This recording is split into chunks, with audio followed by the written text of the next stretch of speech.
On est très content et contente d'être avec vous aujourd'hui pour parler de Medondo. J'espère que vous connaissez ce cinéaste. Je suis sûr que la majorité d'entre vous ne le connaissent pas encore. Peut-être que vous avez eu le temps d'aller voir les liens qu'on a mis dans les stories, donc les liens vers la plateforme Mubi.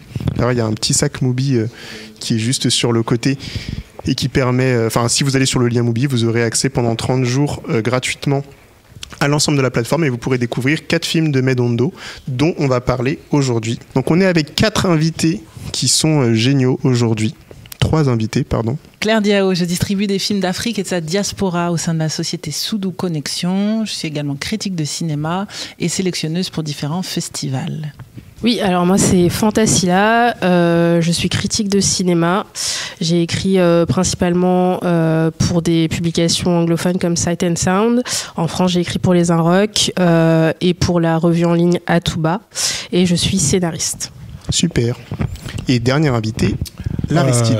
Bonjour à toutes et à tous, merci pour l'invitation. Moi je suis l'Aristide, je suis membre d'un ciné-club qui s'appelle le Ciné-Scred, qui est une émanation d'une assoce qui s'appelle les Couleurs des Ponts de Flandre. Et en fait, nous on a un objectif de diffuser chaque mois un film international avec une forte portée sociale, politique et sur lequel on peut discuter. Et les thématiques des films de Medondo sont souvent présentes dans les films qu'on diffuse, quoi. Super. Mais donc, qui est Medondo ? Pour celles et ceux qui ne le connaissent pas, il est né le 4 mai 1936 en Mauritanie et il est mort en mars 2019 à Paris. Il fait partie de la deuxième génération donc, de réalisateurs africains, après des précurseurs comme Ousmane Sembène par exemple.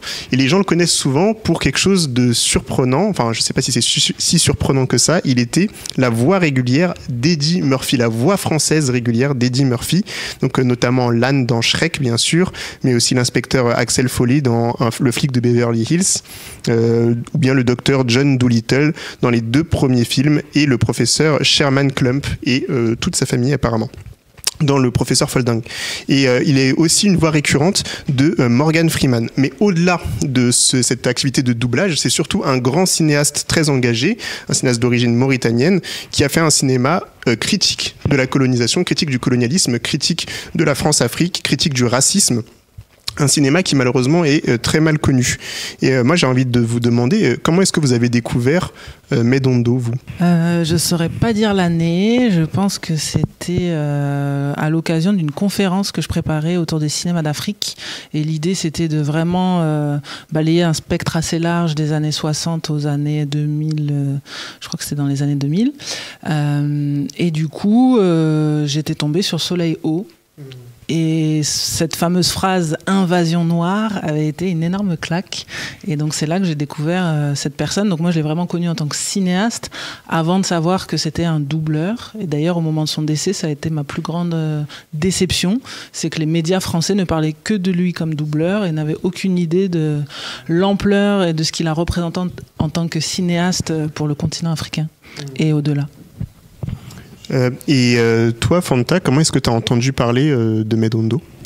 Alors moi j'ai rencontré Medondo le cinéaste sur Tumblr au début des années 2010 où il y avait une énorme remise en question des canons, des classiques du cinéma, des grands maîtres tels qu'on nous les a inculqués et vendus depuis notre enfance. Il y avait une grosse communauté de cinéphiles, mais très critique en gros de l'histoire du cinéma telle qu'elle a été racontée dans les grands livres et dans les top 100 des meilleurs films.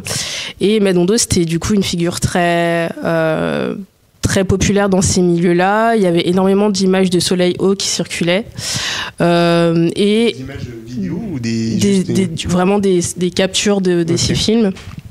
Et ses textes aussi. Donc j'ai eu à la fois accès à des images de ses films et à ses prises de parole qui sont nombreuses. Et c'est quelqu'un qui parle énormément et qui a écrit aussi sur le cinéma. Il a un texte qui s'appelle Qu'est-ce que le cinéma pour nous ? Il déploie un peu sa pensée sur ce que pourrait être un cinéma africain panafricaniste. Et donc j'ai eu accès à la fois Medondo le cinéaste et Medondo le critique. Donc moi ça a été très important pour moi parce que c'était au moment où je me développais en tant que critique de cinéma.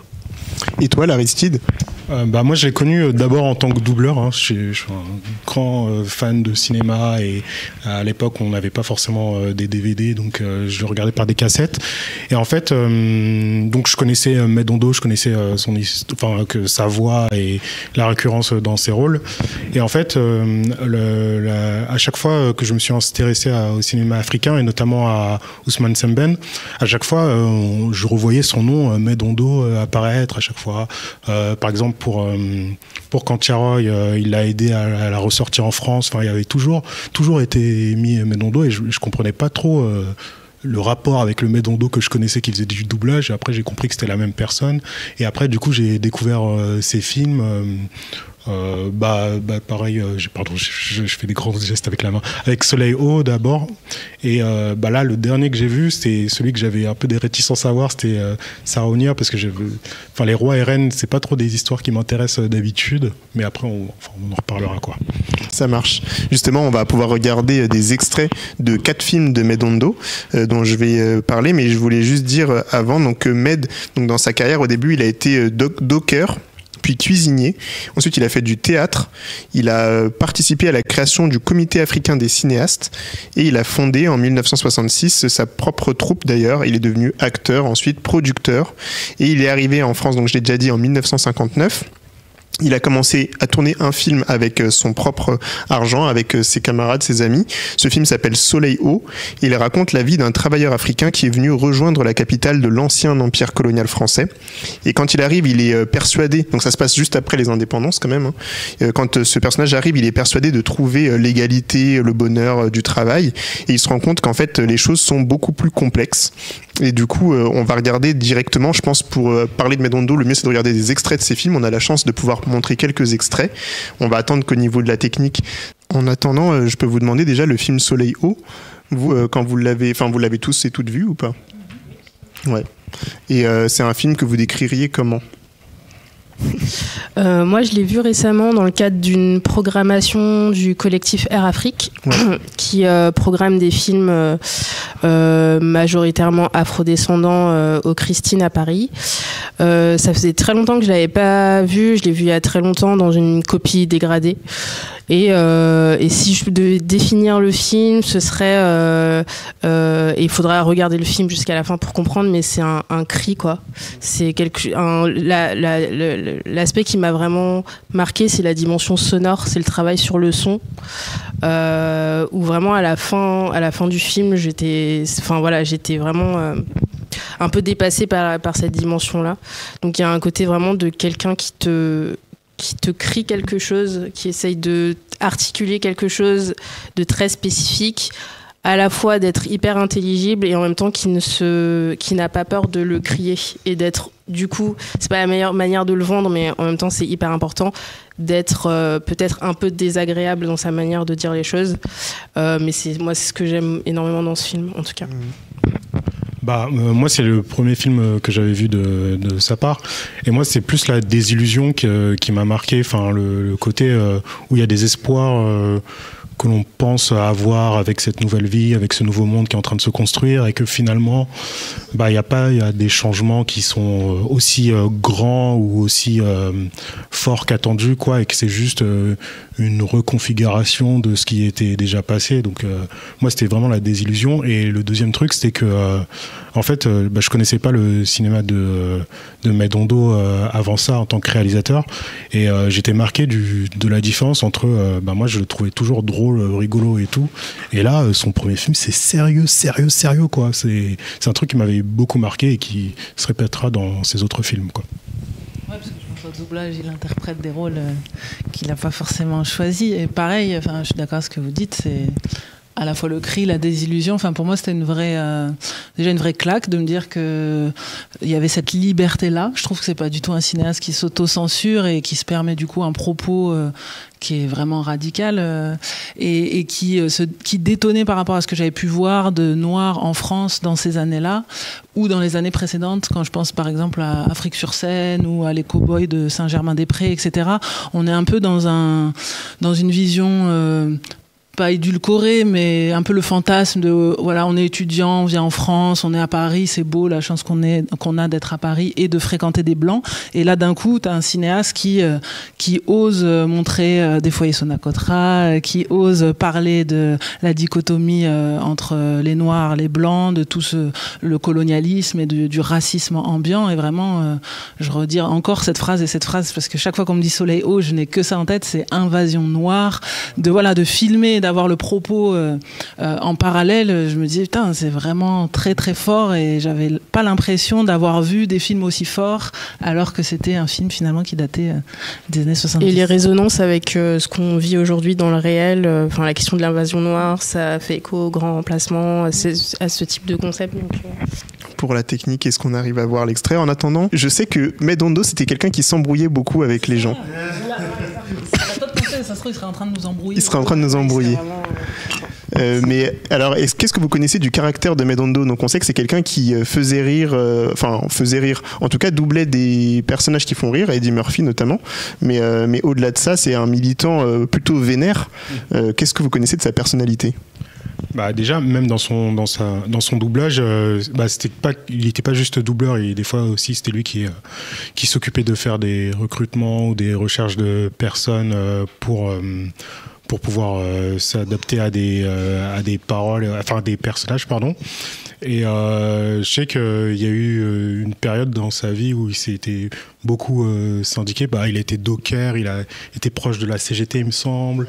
Ça se sent dans ses films d'ailleurs. Ouais, que c'était quelque chose de prégnant dans sa vie et qu'à un moment, il y a eu une grève de doubleurs dans les années 90. Et en fait, il a beaucoup parlé, il a beaucoup insulté des personnes qui sont très haut placées au niveau du doublage, et notamment des chaînes qui, en gros, la raison de la grève, c'était que ils étaient payés pour une première diffusion de la série dans laquelle ils doublaient.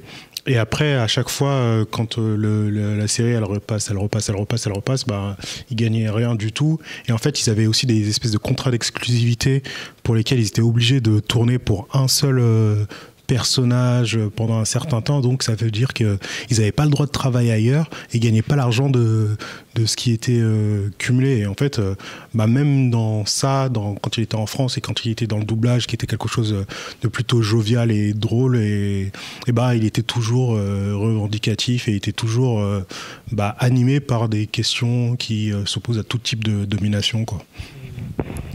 Vous vouliez ajouter des choses sur la personnalité de Med, de ce que vous en connaissez en tout cas? Donc moi je l'ai jamais rencontré, mais du coup je sais que c'est plus au niveau de la diffusion qu'il était très très dur dans les négociations, parce que il investissait toute sa vie et tout son argent dans ses films, et il avait raison de clamer d'avoir de l'argent suffisant pour cette diffusion. Donc souvent quand son nom est évoqué, j'ai un peu des gens qui se serrent les dents en disant oh il était dur dans ses négociations. Mais pareil, quand j'ai lu ce livre d'entretien et que je vous dis je fais de la distribution, quand j'ai lu tout ce qu'il disait, je me dis mais en fait tout ce que je traverse il l'a traversé déjà, et c'est juste un sujet dont on parle très peu, et donc peut-être qu'il était peu véhément, mais je pense à juste titre. Et toi, Fanta? Pareil, jamais rencontré. J'ai lu énormément d'entretiens, j'ai vu des interviews de lui télévisées, et ce qui ressort, c'est une grande intransigeance. Ce qui ressort, c'est aussi il n'a pas peur de dire les choses, de mettre des mots sur des mots, M-A-U-X, et s'il doit définir ce que c'est que le racisme en mettant mal à l'aise la personne qui est en face de lui, il va le faire. Et je pense que quand t'es comme ça, tu te fais pas que des amis. Sauf que c'était, j'ai l'impression que c'est toute son œuvre, ça a été ça, c'était d'articuler des choses, de définir des choses qui sont pas agréables et qui sont dures. Mais en fait, il faut comprendre que le fait d'entreprendre ça, c'est-à-dire d'articuler des choses qui n'ont jamais été dites ou qui ont été camouflés ou niés pendant très longtemps, c'est aussi très dur. Donc ce côté véhément, intransigeant et parfois franc-tireur, ça fait du bien de lire aussi des entretiens de lui qui datent des années 70 où il parlait comme nous on parle aujourd'hui ou comme nous on a envie de parler aujourd'hui quand on a envie de définir nos propres identités ou nos propres expériences, et de se dire qu'il y a quelqu'un déjà avant nous qui avait dit les choses, qu'elles sont filmées, qu'elles sont enregistrées, qu'on peut les trouver sur YouTube, etc. Donc, mais oui, tu poses la question parce qu'on parlait du fait qu'il avait un côté comme ça, franc-tireur, sniper. Et avec tout le monde, c'est-à-dire, et ça fait du bien aussi parce qu'il déboulonnait pas juste les statuts auxquels on peut s'attendre, c'est-à-dire des grands hommes blancs. Des fois, il pouvait s'attaquer à des figures noires hyper importantes. Donc ça, de se dire aussi que personne n'est à l'abri et que au fond, tout le monde peut être snipé par Med, mais du coup par nous aussi si on veut. Ça fait du bien aussi de voir quelqu'un qui n'a pas peur de dire les choses. C'est vrai que dans ces films, on voit souvent des figures, toujours des films complexes, et c'est ça qui m'intéresse moi en tout cas, c'est que que ce soit dans Soleil Haut, dans Saraunia, dans West Indies, en fait à chaque fois il y a des personnages blancs qui sont effectivement dans des rôles, il les critique concrètement, il critique la colonisation française et la suprématie blanche, on peut le dire comme ça, mais il y a toujours aussi des personnages noirs qui sont dans une position soit de collaboration, soit qui sont vraiment critiqués, notamment dans West Indies. Le personnage principal, c'est clairement, il est du côté de la colonisation et c'est un personnage noir. Et du coup, il y a toujours ce truc où effectivement, comme tu le disais très bien, il va pas chercher à être manichéen. Il va faire de la critique, mais précise, et tout le monde va prendre pour son grade. Est-ce que c'est quelque chose que Claire et l'Aristide qui vous touche particulièrement ou pas, ou ça vous a surpris de voir ça dans ces films? Moi, c'est un truc que je pense qu'il utilise parce qu'à chaque fois dans ces films, il y a toujours un grand nombre de personnages, et même des fois, il y a des personnages qui arrivent pour une scène ou un petit moment, et on a l'impression qu'ils ont une histoire, qu'ils ont un passé derrière eux, et que s'ils sont arrivés à cette position, même des personnes noires qui font des choix ou qui ont des actions qu'on pourrait considérer comme totalement néfastes à leurs conditions et aux personnes de leurs conditions, il arrive à nous expliquer. Alors, expliquer, c'est pas excuser, hein, contrairement à ce que certains pensent, mais on arrive à comprendre la complexité de la situation, la complexité de l'environnement, et qu'au final, en fait, le méchant, c'est pas les personnages, mais c'est la situation qui est mise en place. Et ça, moi, je trouve que dans son cinéma, c'est quelque chose qu'on ressent beaucoup, quoi. Vas-y Claire. En même temps, je regarde au niveau de la technique. Vous pensez que c'est possible de mettre des images après? Ok, vas-y Claire.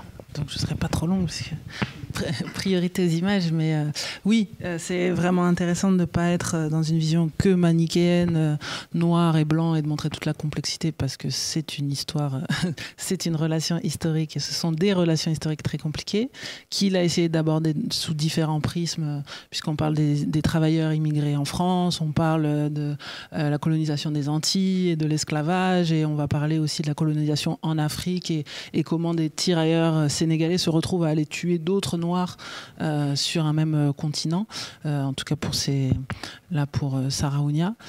Mais ce qui est très intéressant aussi, je trouve, c'est que c'est quelqu'un qui filme les foules, la masse, et il dit que c'est quelque chose qui l'a vraiment frappé dans le cinéma brésilien, cinéma novo de Glauber Rocha, etc., qu'il avait découvert, parce que d'un coup, il s'est rendu compte que c'était possible. Et je pense que c'est aussi ça qui est frappant quand il filme soit des travailleurs en France, soit ces foules de tirailleurs, ou tous ces résistants contre la colonisation en Afrique, etc., c'est qu'il a réussi cinématographiquement à filmer des foules, alors qu'on sait que c'est des films qui requièrent des gros budgets et qu'ils ne les avaient pas forcément. C'est vrai que j'avais pas fait cette analyse, mais c'est vraiment du cinéma de foule. Effectivement, il y a toujours beaucoup de personnages dans les plans de Medondo, et on va d'ailleurs en voir un. Donc dans le premier film là, le film le plus ancien qui est disponible sur la plateforme Mubi, donc Soleil Haut, donc en 1970, qui a été réalisé. On va voir un petit extrait. Donc voilà, regardons ça. Ah, il faut dire que ce con d'ambassadeur... Eh bien, moi, je pense que l'ambassadeur devrait au moins nous dire n'allez pas en France parce que c'est la misère et on va vous exploiter. Ah, mais tu rigoles, toi. Évidemment, mais nous ne pouvons que nous accrocher sur un service administratif d'un gouvernement donné. Donc, nous pouvons nous accrocher soit au ministère ou bien à l'ambassade de nos pays respectifs. Ah non, mais puisque l'ambassadeur défend l'intérêt des gouvernements... Absolument, oui. Il représente Dakar, en France, et la France à Dakar. Mais toujours par rapport à la France, quoi. C'est pour ça que moi, je déteste les marchands de poésie nés qui se gargarisent de négritude, qui est une représentation de leurs intérêts. Ce sont des traîtres, c'est tout. Alors, notre pays, Oui. c'est la France? Oui, puisque nos présidents manquent à leurs engagements. Donc l'indépendance n'existe pas? Absolument pas. Non. Mais c'est bidon, ça. Mais évidemment. Ça n'existait. C'est des gros bouts de papier. Invasion noire. Le mot a été lancé sans méchanceté, mais peut-être déjà avec un soupçon d'inquiétude. Il s'adressait surtout à cette coloration nouvelle qui déambule le long du Boulmiche ou qui s'attarde aux terrasses du boulevard Saint-Germain. Ils étaient quelques dizaines en 1946, quelques centaines en 1948, plus de 15 000 en 1964, 300 000 en 1967. Combien sont-ils aujourd'hui? Combien seront-ils demain? À partir d'un certain seuil, un phénomène jusque-là anodin cessait pour quelques-uns de devenir indifférent. Invasion noire, il est des mots qui sont chargés de dynamite. Déjà, on se rend compte qu'il y a pas mal de noirs à Paris en 1970. Et en même temps, il y a ce texte Invasion noire qui, toi, t'a particulièrement marqué. Et il y a cette phrase dont vous parliez tout à l'heure en off, où il dit, j'ai oublié exactement la phrase, mais là, c'est poète qui parle de négritude. Voilà, il tape un peu sur tout le monde. On sent qu'un certain Césaire ou Senghor sont un peu visés, quoi. Peut-être pour commencer sur l'invasion noire, Claire. Bah, c'est ce que je disais tout à l'heure, c'est qu'on sort d'une vision poétique de la possibilité d'aller étudier à l'étranger et d'une classe, on va dire, presque aisée africaine qui a la possibilité de s'expatrier et donc il va le montrer au cinéma, quoi, sur les images. Là, d'un coup, on a un regard vraiment critique sur la société et c'est en ça, je pense qu'on peut le rapprocher de Sam Ben Ousmane parce que le premier long métrage de Sam Ben Ousmane, La Noire 2, c'est quand même un fait divers qui s'est passé dans le sud de la France d'une jeune femme de ménage et babysitter qui a accompagné ses patrons qui étaient donc des colons et qui se suicident en France. Donc vraiment, il y a, je pense, en plus, point commun entre les deux, ils ont tous les deux été dockers en arrivant en France. Donc disons qu'ils ont connu directement des travaux subalternes dans la société. Ils se sont confrontés, je pense aussi, à des partis politiques, des syndicats, etc. Et du coup, leur regard sur la présence noire en France est vraiment très intéressante. Et moi, c'est vraiment ce qui me frappe dans cette vision de Paris, c'est que ce discours posé sur ces images veut dire complètement autre chose que si on avait mis un petit balafon en regardant ces hommes bien habillés qui circulent dans la ville.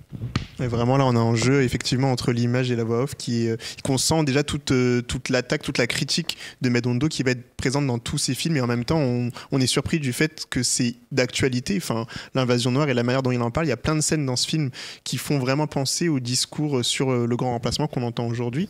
Est-ce que vous avez quelque chose à rebondir sur cette scène qu'on vient de voir, Fanta ou L'Aristide?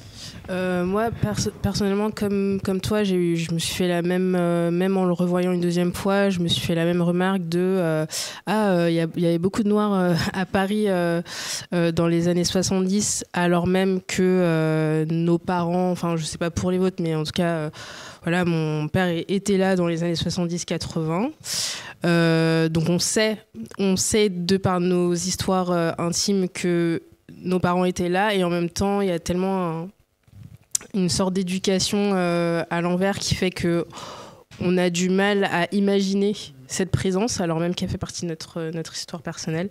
Donc ça, c'est toujours étrange, et je pense que c'est vraiment là aussi... il y a un truc très prophétique dans son cinéma où Madondo, bien sûr, il veut prendre en charge l'imaginaire et il veut réparer d'une certaine manière l'imaginaire qui a été colonisé par... des forces diverses, que ce soit, ça peut aussi bien être le cinéma américain que le cinéma français occidental, etc., ou le cinéma bourgeois en général. Et ce qui me marque aussi, ce que je disais tout à l'heure à Claire, c'est quand même le côté... Soleil Hausse, c'est vraiment le film. Il y a un côté très quête existentielle de l'homme noir. Mais vraiment, je parle de genre. Vraiment, il y a un côté vraiment portrait des hommes noirs à cette époque-là en France, et les femmes sont presque quasi inexistantes. Et genre dans la scène d'avant, il y a 2 femmes, mais on les entendra jamais parler. C'est même pas un jugement critique, c'est vraiment, c'est hyper intéressant de voir Soleil Haut aussi comme ça, et de se dire qu'il y avait toute une autre facette qui n'était pas illustrer et montrer. En même temps, Claire, elle parle de La Noire 2 de Sam Ben Ousmane qui pourrait faire un super double programme en fait, parce que du coup ça complète un peu l'autre 50% de cette histoire-là des Noirs de France, quoi. En tout cas à cette époque-là.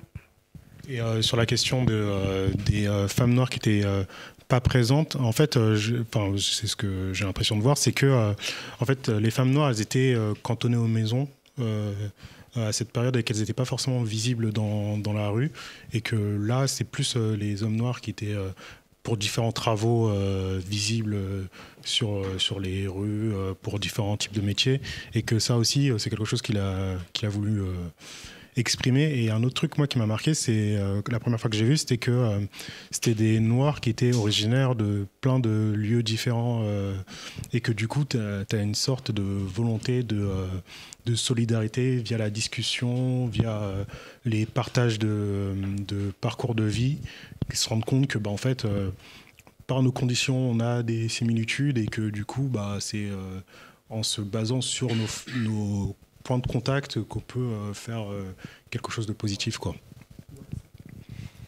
Et j'allais dire, tu dis ça, mais dans le plan qu'on voit, en fait, où on a plein de personnes noires dans la ville de Paris, il y a aussi des femmes qu'on voit, il y a beaucoup de femmes en fait, mais c'est juste qu'elles sont dans les rues, etc. Mais c'est vrai qu'on ne les entend pas, en tout cas dans le film, et il y a 2 femmes qu'on entend quand même dans Soleil haut, c'est 2 femmes blanches. J'avais prévu un extrait sur cette séquence, mais comme on n'a pas beaucoup de temps, on va pas le regarder, mais je vous conseille vraiment de regarder ce moment-là où il y a une rencontre avec des femmes blanches et une question du fétichisme aussi, qui est très très importante et qui est traitée d'une manière vraiment qui correspondrait à des réflexions qu'on peut continuer à se poser aujourd'hui. Et je crois que tu voulais réagir juste avant. Non, oui, c'est pour dire ça qu'il y avait aussi des femmes noires et africaines qui sont venues étudier en France, et peut-être qu'on les voit moins dans les films, et c'est quelque chose qu'on peut retrouver dans le cinéma de Safi Faye, mais dans un autre pays, cette fois-ci en Allemagne, avec Mansaye par exemple, qui est pareil dans une correspondance entre des migrants, j'aime pas du tout dire le mot migrant, mais entre des étudiants, des personnes qui sont allées vivre en Allemagne, et le rapport à la famille, ce qui est aussi quelque chose qui est très peu travaillé dans le cinéma, mais ce poids de la diaspora par rapport au pays d'origine et au fait d'envoyer de l'argent, etc. Et puis c'était pour dire qu'après, c'est vrai que tout ce qui est migration homme, migration femme, rapatriement familial, etc. C'est quelque chose qui j'ai l'impression était beaucoup mieux documenté du côté de l'immigration maghrébine, comme par exemple dans les films de Yamina Benguigui, qui avait vraiment fait les pères, les mères, puis les enfants, et peut-être un peu moins du côté de l'Afrique subsaharienne. Et donc il y a plein d'extraits que je vous conseille vraiment d'aller voir. De toute façon, vous pouvez découvrir, il y a le film entier que vous pouvez découvrir sur Mubi. Il y a un code promo du coup qui sera affiché dans notre story. Mais on va passer à un autre extrait d'un autre film qui est le film West Indies ou Les Nègres Marrons de la Liberté, qui est un film qui m'a vraiment surpris. Moi, c'est le film dont j'avais jamais entendu parler de Medondo personnellement. Et c'est un film qui traite de la question en fait des Antilles, et notamment du Bumidum. Et j'avais jamais vu, moi après je suis pas un méga, je regarde pas beaucoup de films. Je regarde des films Netflix et tout, des mangas, des trucs comme ça, mais je regarde pas forcément énormément de films sur les questions justement africaines, et c'est dommage.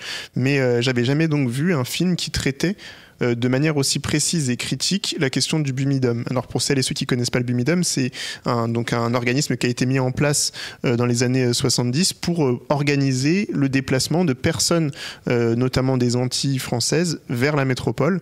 Et donc en fait, ce film West Indies ou Les Nègres Marrons de la Liberté raconte d'une manière critique ce projet en fait colonial de l'empire colonial qui cherche à quoi faire de sa population ultramarine et qui décide de la déplacer comme ça, et donc qui vend du rêve aux Antillais, et en fait il y a donc toute l'histoire se passe sur un bateau.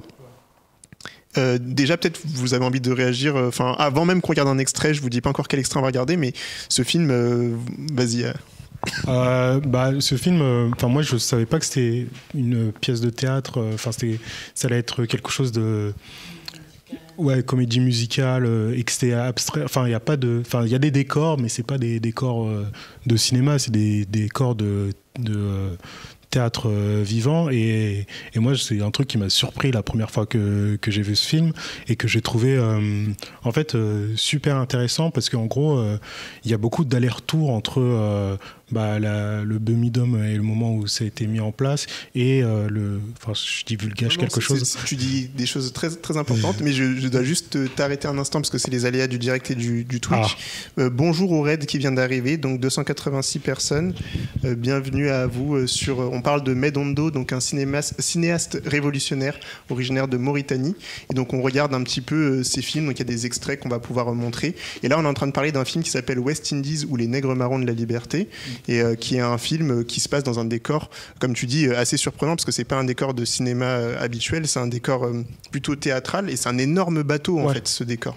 Et surtout c'est pas filmé comme une pièce de théâtre qu'on pourrait imaginer filmer juste de face, c'est filmé de derrière, d'en bas, en contre-plongée.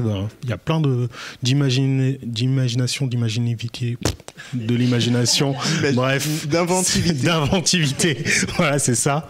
Il y en a plein et je trouve que c'est important d'en parler parce que Medondo c'était un réalisateur qui était beaucoup dans son fond, dans ce qu'il raconte, c'est très important, mais dans sa forme aussi, je trouve qu'il proposait des choses qui étaient très intéressantes. Et là, ce film, je pense que c'est celui qui propose le plus de choses intéressantes à mes yeux, quoi. Pareil, en fait c'est un film dont j'ai toujours entendu parler mais que je n'ai jamais eu l'opportunité de voir, donc merci Moubi de l'avoir proposé, enfin je l'ai vu, et effectivement c'est un film ultra rigoureux, enfin c'est vraiment très pointu dans la proposition qu'il a, à la fois théâtralisée, à la fois comédie musicale, dansante, hyper référencée, en même temps apparemment c'est le coup de cœur chef-d'œuvre de Barry Jenkins, et donc du coup on se rend compte que peut-être il y a des influences afro-américaines par rapport à ce que lui propose. Mais en plus, moi, ce qui m'a vraiment frappé, c'est l'utilisation de ce décor. Parce qu'en fait, comme c'est un bateau en bois, on peut très bien, si on ne voit jamais la cale, croire qu'on est juste dans un décor un peu de mairie, de lieu, on va dire, institutionnel. Et puis, il suffit qu'il y ait un panoramique avec la caméra et d'un coup, vous découvrez une cale et là, vous voyez l'ampleur du récit qu'il est en train de proposer en traversant en plus les époques. Et sur la proue du bateau, on peut voir que la citation « Dieu et le roi, je sais pas quoi, la France » protège la France. Protège la France devient liberté, égalité, fraternité. Et je me dis, mais en fait, il est hyper intelligent de placer des choses comme ça qui, au fur et à mesure, dans le décor et par rapport aux propos de tous les personnages, devient une caisse de résonance et encore une fois un coup de poing. Ouais. Alors, tu vas pouvoir rebondir aussi, Fanta, mais comme on parle de cette scène, peut-être que je vais vous demander à la technique j'avais dit WI5, en fait, on va passer sur WI4 et suivre et le mettre sans son, WI4 sans son. Et comme ça, on continue à parler, nous, et ça va permettre d'illustrer ce qu'on est en train de dire. Et après, on passera au WI5. Donc, c'est des petits extraits qu'on vous a préparés du film West Indies ou Les Nègres Marrons de la Liberté, qui est vraiment incroyable si vous ne l'avez pas encore vu. C'est surprenant. Et justement, ça se passe donc sur ce décor bateau gigantesque. Il a une manière de filmer qui est très particulière, c'est ce qu'on va pouvoir voir sur les images et on continue d'en parler. Mettez-nous à genoux. Est-ce que Fanta, tu as quelque chose à dire sur ce film ?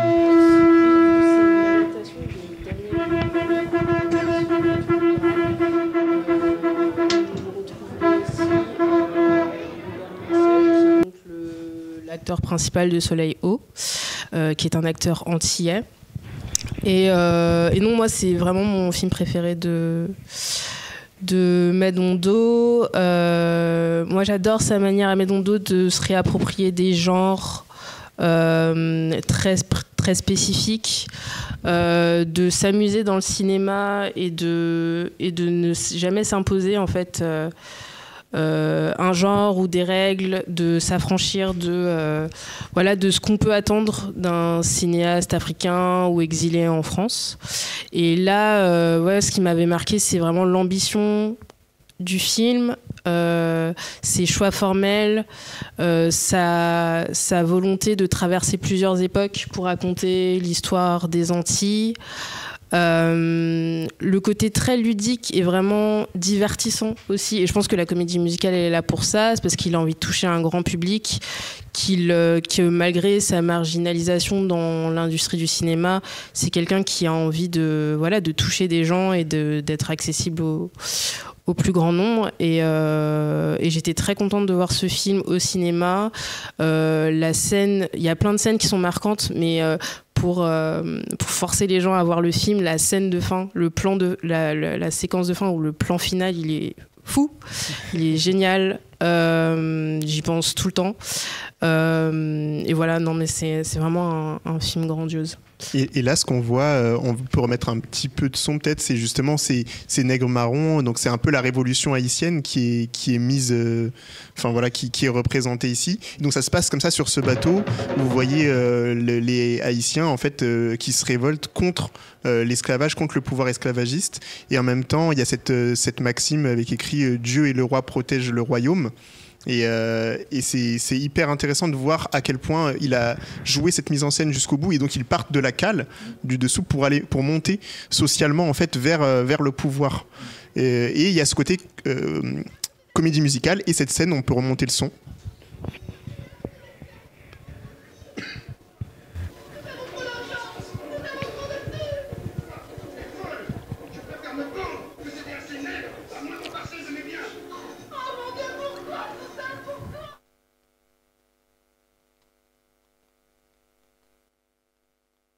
Et donc, ces scènes, juste après, fixes, des panneaux.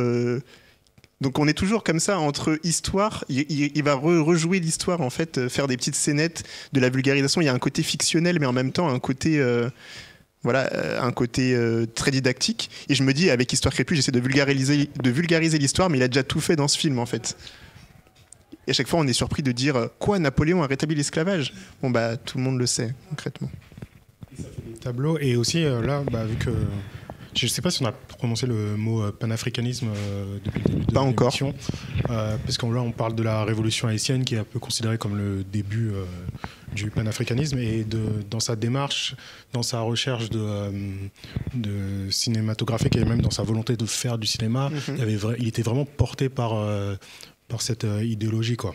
Enfin, je sais pas si entre liberté, égalité, fraternité, le Dieu et le roi. Et là, on va remettre un peu de son pour écouter, parce que ce qui se passe, c'est assez surprenant. Donc, on a vu la révolution haïtienne, donc qui a chassé le pouvoir colonial, et en même temps, le pouvoir colonial se transforme.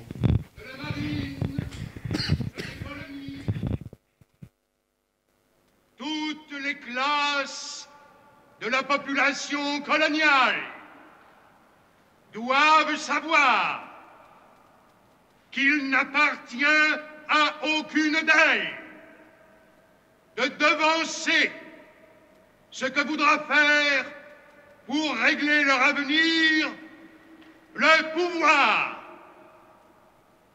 qui sortira du vote du pays.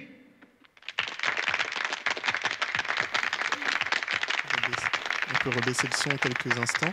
Et là, il y a toujours ce truc-là, donc le pouvoir qui parle, la République qui est en train de se mettre en place suite à la monarchie, et les nègres marrons qui sont retournés, ou les esclavagisés qui sont retournés en bas. Pays à nous, avec leurs propres inscriptions. Exactement, c'est vrai qu'ils n'ont pas le même fronton que la République.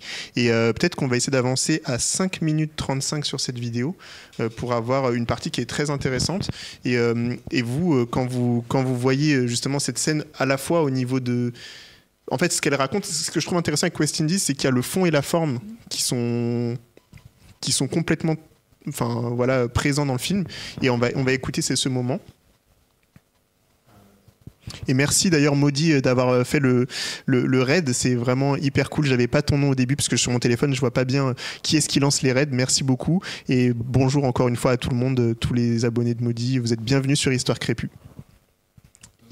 Et donc on va avoir dans quelques secondes l'image avec le son, et vous allez voir, c'est une scène ultra intéressante parce que donc on a vu ces nègres marrons qui se sont battus, qui ont réussi à chasser le pouvoir esclavagiste, et tout de suite la République qui arrive et qui leur demande en fait de se calmer. Et là on sent qu'il y a le personnage de Schulcher en fait quelque part qui, en tout cas le personnage du républicain qui leur dit tranquille. Averser aux anciens maîtres et de faire la loi de la liberté.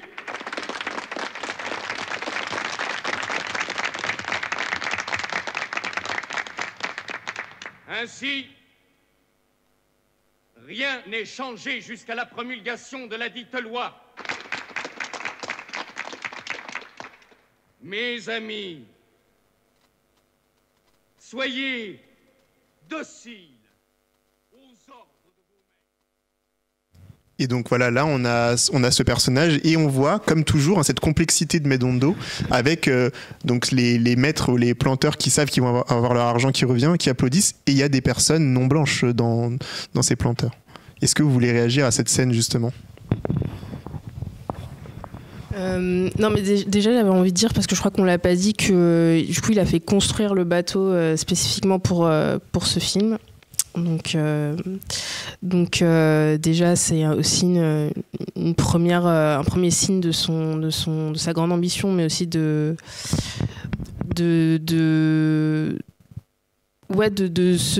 se considérer comme un réalisateur total, c'est-à-dire qu'il a sa main dans tous les aspects de la direction artistique, et qui ne se limite jamais dans ses ambitions.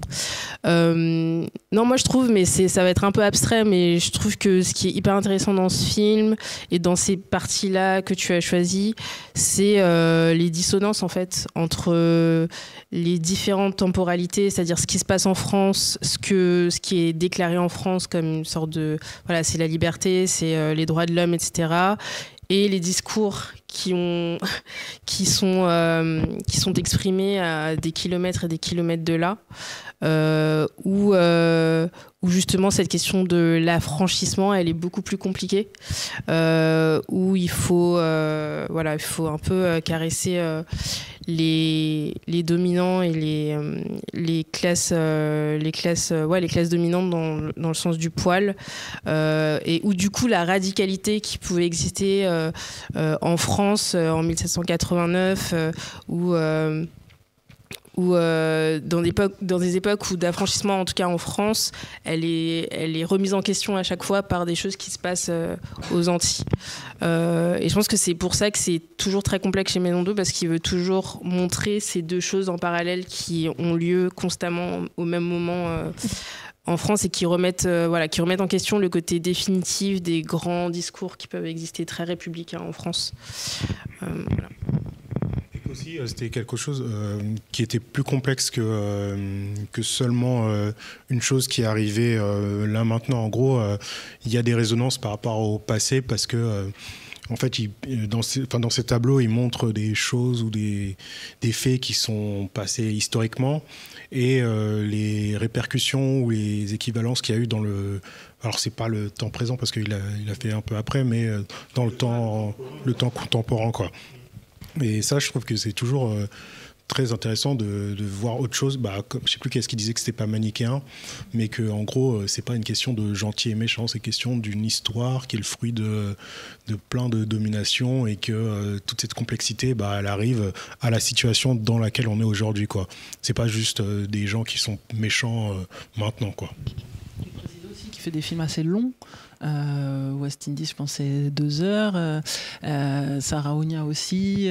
Et je pense qu'on a aussi besoin de ce temps pour, s'il veut à ce point montrer toutes les facettes de la colonisation, du Bumédum, de la situation des Antillais dans l'Hexagone et des Antillais aux Antilles, ou des colons aux Antilles, etc. Il faut certainement ce temps-là, parce qu'il arrive à faire des connexions qui semblent tout à fait cohérentes, pertinentes, mais c'est vrai que souvent dans des temps réduits, on n'a pas le temps, ça fait plein de fois que je dis temps, mais on n'arrive pas à faire tous ces liens-là. Et là, il se le permet, et ça, c'est vraiment une chance. Et je me dis qu'il y a un énorme travail derrière, et que c'est assez incroyable, parce que je suppose que ce sont des films qui sont très durs à financer et qui ne mobilisent pas l'enthousiasme des autorités. À chaque fois, il galérait pour monter ses films, et notamment il faisait beaucoup de doublage parce qu'il avait besoin de cet argent pour pouvoir financer ses films, et qu'il mettait beaucoup de sa poche. Est-ce que c'est à celui-là qu'il avait hypothéqué? Non, c'est pour Sarah Onia qu'il avait hypothéqué sa maison. Non, je crois que c'était encore celui d'après, parce que Sarah Onia, il a dû mettre de l'argent avec le gouvernement burkinabé. Ah oui, c'est vrai. En tout cas, ce que je sais de sources cachées dans la salle, c'est qu'il y a une coproduction avec le gouvernement algérien apparemment pour ce film-là, et de l'argent de sa poche aussi. Et Et effectivement, c'était toujours des budgets énormes. Et là, en tout cas, des budgets difficiles à obtenir, en tout cas, par rapport à l'échelle à laquelle il travaillait. Et vraiment, oui, comme tu disais, comme vous disiez tout à l'heure, il a tout construit. Et là, encore une fois, c'est un cinéma de foule où on voit c'est des chorégraphies gigantesques, en fait, qu'il met en place dans un décor, et tout fait film, en fait. Tout, à la fois le montage, mais les personnes, le lieu, vraiment, tout fait partie de la narration qu'il essaie de mettre en place. On va pouvoir regarder un dernier extrait de ce film, donc, qui est le WI5 pour la technique. J'attends que vous soyez prêts tranquillement, et n'hésitez pas dans le chat à nous poser des questions. Si vous avez des questions, j'essaie de voir au maximum le chat aussi, ce que vous avez à dire, si vous entendez bien, si vous êtes curieux sur des choses, si vous avez des questions spécifiques sur certaines images qu'on a montrées, ou sur même nos invités.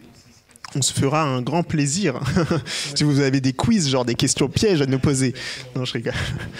Non, mais le chat, on est là, on regarde quand même ce que vous nous dites. Et donc, on va regarder l'extrait, un nouvel extrait, donc il y a un extrait plutôt à la fin du film West Indies ou Les Nègres Marrons de la Liberté, et qui est un extrait où vous allez voir à quel point Medondo est critique vraiment de tout le monde. Genre, tout le monde prend pour son grade.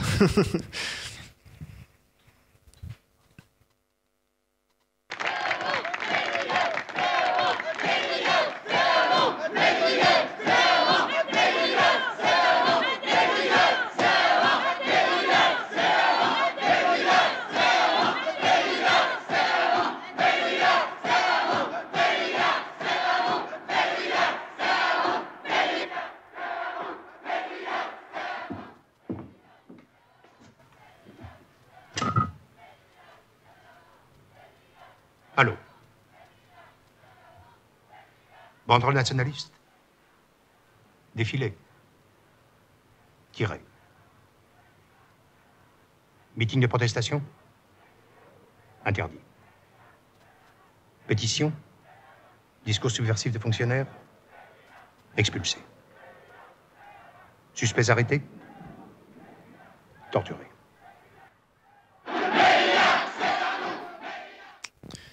Donc là, on a vu une scène qui est donc avec des nègres marrons qui sont en train, enfin des nègres marrons, non, des indépendantistes à ce moment-là, parce qu'on est plus tard dans l'histoire, qui sont en train de critiquer la venue en fait du président français aux Antilles. Et donc il rentre, il est fâché parce que tout le monde l'avait bien accueilli. Bon voilà, il est un peu vénère, et puis il appelle pour demander la répression. Et voilà que des indépendantistes sont tabassés par la police, sont finalement tués. Et on va avoir donc cette répression que Medondo sait très bien mettre en scène, avec les policiers qui arrivent, qui tabassent tout le monde. On a vu les agitateurs, il y avait des agitateurs infiltrés dans la foule qui ont en fait provoqué la mort d'un indépendantiste. Et il y a joué une question, Lille Thomas 972, comment expliquer la place de la religion catholique aux Antilles quand on sait le rôle qu'elle a joué dans cette histoire? C'est une question qui est vraiment qui existe dans ce film. On va pas y répondre tout de suite, on va juste finir l'extrait, et après vous pourrez peut-être, si vous avez des choses à dire sur ça, revenir dessus. Et on va voir donc le son qui va revenir. C'est parti.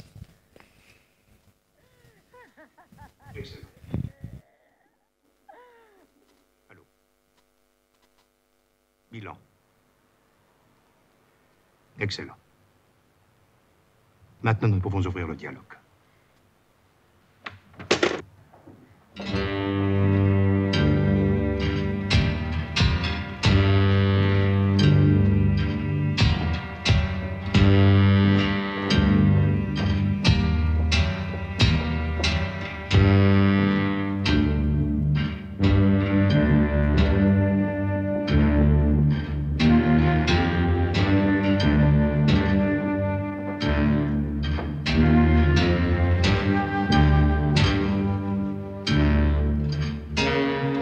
La séance est ouverte. Nous sommes les assimilés, de la tête jusqu'aux pieds, gonflés de reconnaissance pour laver les douces France. À quoi sert la discussion? Vive l'assimilation, la Champagne, la Picardie, la Dordogne, le Madinina, toujours seul, la Seine, la Charente, la Garonne, et Rivière Madame, toujours seul, le CGP,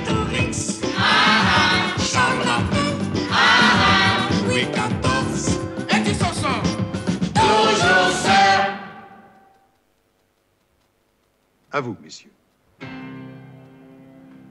Nous sommes les légalistes. Voyez cette longue liste de citoyens, de citoyens qui réclament que soit respecté leur flamme.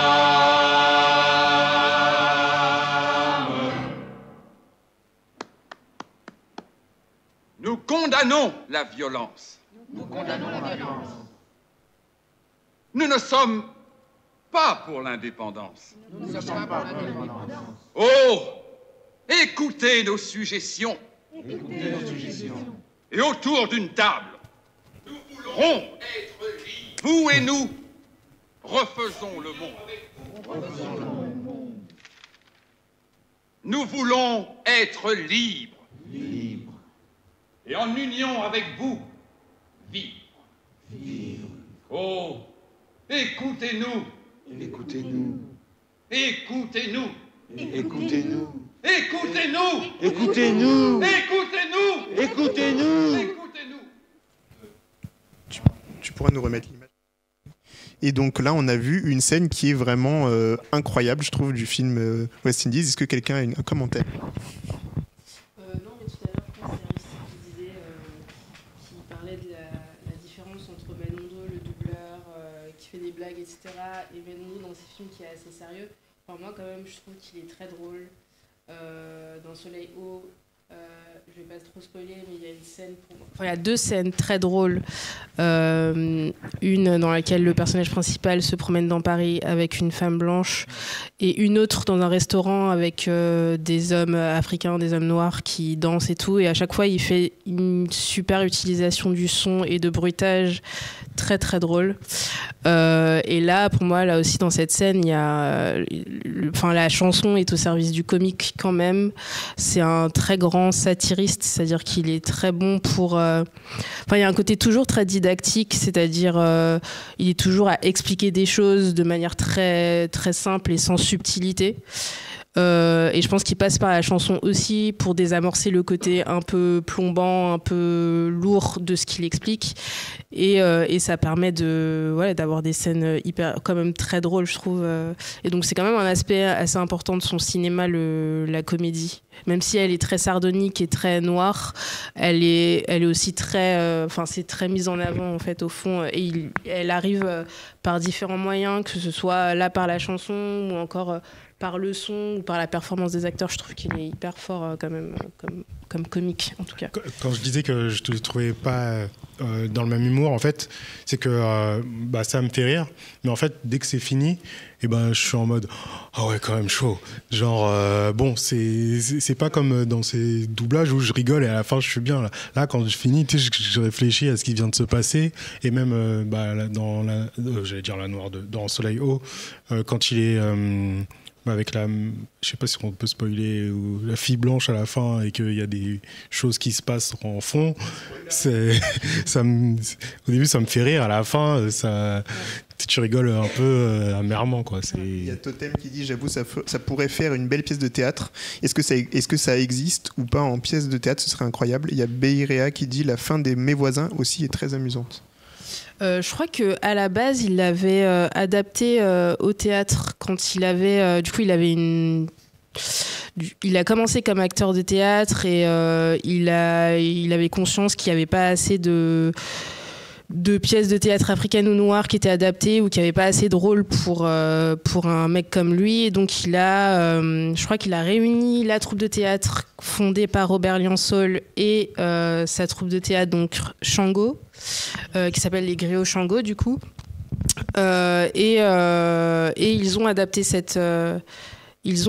ou tenté d'adapter cette pièce de théâtre avec toujours l'envie, il explique toujours l'envie d'en faire un film, avec déjà l'envie d'en faire un film à ce moment-là, et c'était au début des années 70, donc Ça sent qu'il a, il a vraiment un art et un amour pour la troupe. Enfin, surtout dans ce film, ça se sent. Mais ce qui est très intéressant aussi, c'est ce transfert de personnage en personnage pour changer d'époque. Enfin, l'acteur qui joue le roi est le même qui va jouer le président. Donc, de toute façon, il incarne l'homme de pouvoir. Et en fait, à chaque fois, il est même là, dans ses allers-retours, on est dans différentes époques, à travers différentes chansons, mais au final, on aborde des choses différentes avec les mêmes comédiens. Et c'est ça qui est vraiment très intelligent dans ce film. Et là, je crois qu'il parle, je sais pas s'il parle de mai 67. J'ai l'impression, en tout cas. Et que c'est très important, ça nous permet à chaque fois, avec les différents tableaux, de se réintéresser à des moments importants de notre histoire, même si parfois ils sont mal exprimés. Parce que là, du coup, je regardais la fiche Wikipédia de mai 67 et ça appelait les... Qui a eu lieu en Guadeloupe. Ouais, en Guadeloupe, et qui appelait les émeutes de mai 67, alors que c'est littéralement un massacre de la population civile par des gens. Mais d'ailleurs, ce qui est intéressant, c'est qu'en France, on connaît beaucoup mai 68, et on connaît pas du tout, en France métropolitaine, on connaît très mal ce qui s'est passé en 67. Et là, Medondo, dans ce film, nous le ramène encore une fois au visage. Et c'est toujours, comme tu dis, c'est un truc très didactique, très vulgarisation d'histoire. Et moi, c'est là où ce film, particulièrement, il me parle vraiment, quoi. Je me dis, bon, en fait, tout ce que j'essaye de faire, ça a été fait. Et limite, j'ai envie de juste cropper des bouts du truc. et puis les mettre, parce que c'est simple et c'est efficace et ça va droit au but, quoi. Et on va préparer un autre extrait, puisque ce film-là, donc, c'est un film donc, qui parle beaucoup de la question antillaise, mais il a aussi parlé de la question africaine. Et donc, jusque-là, on a vu des films qui sont très théâtraux, qui sont assez expérimentaux aussi dans leur forme, mais il a aussi voulu faire un film qui est beaucoup plus un blockbuster, un film vraiment narratif, et qui s'appelle Saraounia. Et on va préparer l'extrait qui s'appelle SA1, SA3, pour l'équipe technique. Et du coup, n'hésitez pas, encore une fois, le chat, si vous avez des questions, des remarques, etc. Donc c'est un film qu'on va voir là, Saraounia, qui raconte l'histoire donc d'une reine africaine qui a tenu tête aux colons français. Et est-ce que vous pouvez, qu'est-ce que vous avez déjà pour présenter un petit peu le film, qu'est-ce qu'on peut dire? Moi je saute dessus parce que c'est une production avec le Burkina Faso. Mais voilà, c'est un film qui lui a valu 2 crises cardiaques et la liquidation de sa société, juste pour donner un peu le contexte. C'est un film qui a requis énormément d'argent et pour lequel il s'est fighté avec le Centre national du cinéma français, qui d'un coup a changé les règles en lui demandant 1 million de francs supplémentaires, 1 million de francs qu'il n'avait pas et qu'il n'a pu trouver qu'auprès d'un dirigeant burkinabé fraîchement élu qui était Thomas Sankara, et qui a donc mis à sa disposition à la fois son armée, ses soldats, beaucoup de figurants, parce qu'il y a beaucoup de figurants dans ce film, et puis ses moyens techniques et financiers. C'est un film qui l'a profondément endetté, puisqu'il avait, je crois, 50 millions à rembourser. Et par exemple, il a pu rembourser que 10 millions au gouvernement burkinabé. C'est un film qui a surtout remporté l'étalon d'or de Yenenga en 1987. Et c'est adapté d'un roman d'un écrivain du Niger qui s'appelle Mamani Abdoulaye. Donc à la base, c'était un film qui devait se tourner au Niger. Et en dernière minute, le gouvernement du Niger a changé d'avis et le film s'est donc tourné au Burkina Faso. Donc c'est une histoire bien complexe, mais en tout cas c'est l'histoire d'une femme, d'une reine, d'une chef qui était très libre à l'époque, qui allait avec les hommes qu'elle voulait, qui n'avait pas d'époux et qui surtout a combattu contre la colonisation française. C'est un film qui permet de mettre en avant aussi, comme on disait tout à l'heure, l'implication des tirailleurs sénégalais, mais c'est aussi un film qui présente 2 capitaines de l'armée française qui ont complètement déraillé au début du XXe siècle et qui se sont dissociés des commandements de leur propre gouvernement et des chefs de l'armée, qui ont perpétré une tonne de massacres en allant vers le Tchad. Et qui en fait c'est le ministre des colonies de l'époque qui a mandaté quelqu'un pour arrêter cela.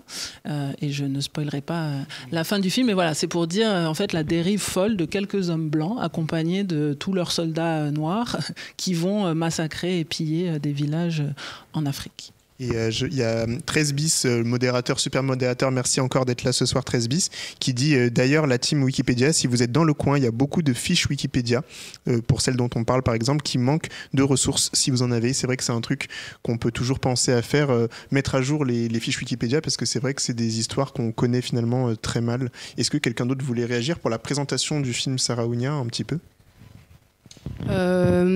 Juste pour contextualiser, en tout cas dans le geste artistique de Menondo, dans le texte dont je parlais tout à l'heure, qu'est-ce que le cinéma pour nous, il passait énormément de temps à décrire la manière dont le cinéma ne rendait pas compte du tout des héros africains. Et donc ce film, c'est vraiment l'aboutissement de ça. Et ce qui est super intéressant, c'est de voir qu'en 1986, Menondo, il faisait déjà un film avec une héroïne africaine qui prophétise un peu des films comme Black Panther ou comme The Woman King. Et que voilà, il y a un côté très prophétique de son œuvre qui est hyper importante. C'est-à-dire qu'il a fait énormément de films dans les années 70-80 et la négation un peu de sa filmographie pendant plusieurs années ne nous a pas permis de relier, en fait, de faire des connexions entre le cinéma contemporain et le cinéma de son époque, en tout cas le cinéma qu'il a produit et réalisé. Mais c'est toujours hyper intéressant de voir ce qui se fait aujourd'hui et de ce qu'il a fait lui dans le passé. Par exemple, Soleil Hausse, c'est un film que j'aime bien programmer dans ma tête avec Get Out. Je trouve qu'il y a tellement des résonances entre les deux. La même vibe. Mais il y a un truc où il y a un aspect hyper prophétique et un peu mystique dans sa manière de prophétiser le cinéma d'aujourd'hui. Avant que tu réagisses, l'Aristide, il y avait Totem qui disait effectivement si Menondo était de notre génération, il aurait pu se faire financer genre The Woman King. Concrètement là, le film dont on va avoir un extrait, Sarraounia, c'est The Woman King avant l'heure, un mix entre Tirailleurs et The Woman King. Et il y a Majuk qui disait où est-ce qu'on peut trouver les films du réalisateur ? Actuellement, ils sont disponibles sur Mubi. Tu peux avoir accès gratuitement pendant 30 jours avec mon code promo. Et oui, quand on fait des partenariats, c'est pour des formats comme ça. Et donc tu trouveras sur Instagram, en cliquant sur le lien dans ma bio, le code promo pour avoir accès aux films. Donc tu peux voir tous ces films gratuitement pendant 30 jours sur la plateforme Mubi. Et vas-y, l'Aristide. Moi, je vais être court. C'est juste sur la langue. The Woman King, c'est en anglais, avec des personnes qui ont des simi-accents nigérians ou ghanéens. Et Sarraounia, lui, il a été fait dans des langues, je sais pas si c'est endogène, oui, voilà, merci beaucoup. Et donc ça, je trouve que ça, c'est une démarche qui est très importante de conservation d'une partie du patrimoine, parce que la langue, c'est aussi du patrimoine. Donc ça, je trouve que c'est très intéressant dans sa démarche de le faire en 86 et de le réussir à l'imposer.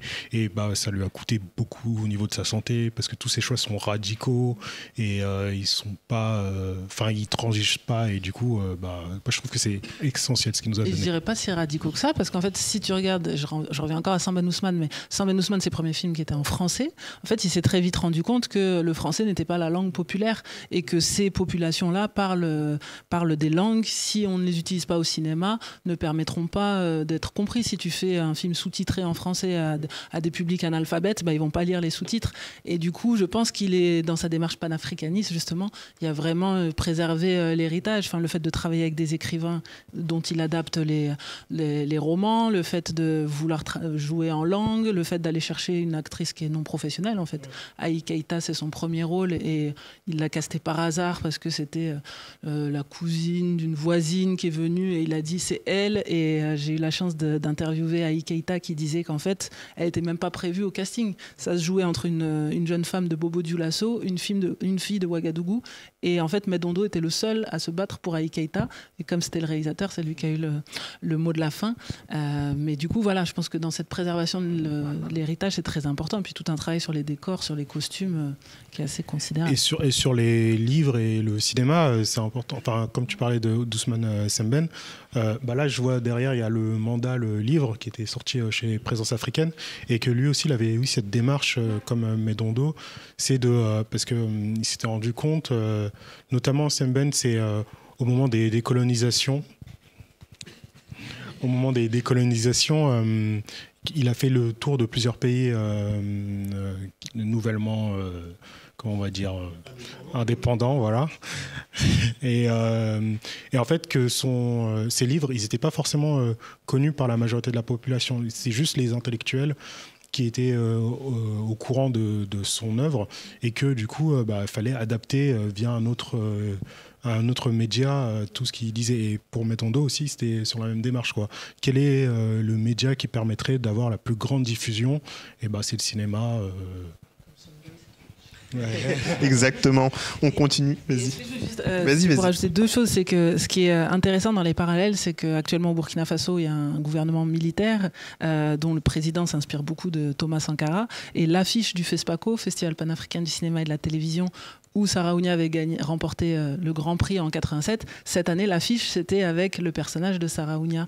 Et pour l'anecdote aussi, dans ce rapport à l'histoire, etc., ce qui est fou, c'est que l'écrivain de Sarah Ounia, Mamani Abdoulaye, en fait, j'ai eu la chance de distribuer le documentaire de sa fille, qui est sur son père, et en fait, il a été complètement effacé en tant que personnage politique dans son pays, parce que certes, il était écrivain, mais c'était un opposant politique. Et en fait, dans la mémoire collective, il n'est qu'un écrivain. Donc c'est intéressant de voir aussi que Metondo, il travaille pas avec n'importe qui, c'est avec des gens vraiment très engagés. Et finalement, lui, ce qu'il a souffert en tant que cinéaste, d'être un peu effacé, avoir des films censurés ou peu montrés, il a collaboré aussi avec des personnes qui ont subi ça dans leur carrière. On a encore 15 minutes grand max de live parce qu'on a une partie de l'équipe technique qui va devoir filer ensuite.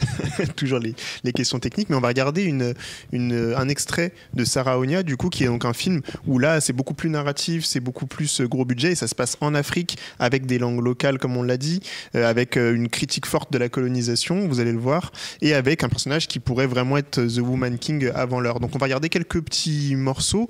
Là, le premier morceau, pour vous contextualiser, c'est donc la colonne de colons blancs qui traversent l'Afrique pour conquérir, donc des Français qui veulent conquérir une partie de l'Afrique pour arriver jusqu'au Tchad, et sur leur chemin ils rencontrent différents souverains, dont là un chef qui a choisi de se plier, en fait, de les laisser passer, et son fils qui refuse de les laisser passer et qui se dit que lui il préfère rejoindre Sarah Ounia puisqu'elle ne pliera pas devant les colons. Donc c'est toutes ces questions d'allégeance, en fait on rentre aussi dans la complexité de la géopolitique africaine face à la colonisation, et c'est là encore une fois où il est très intéressant. Metondo, il va pas dire, ça va être un truc complexe, quoi.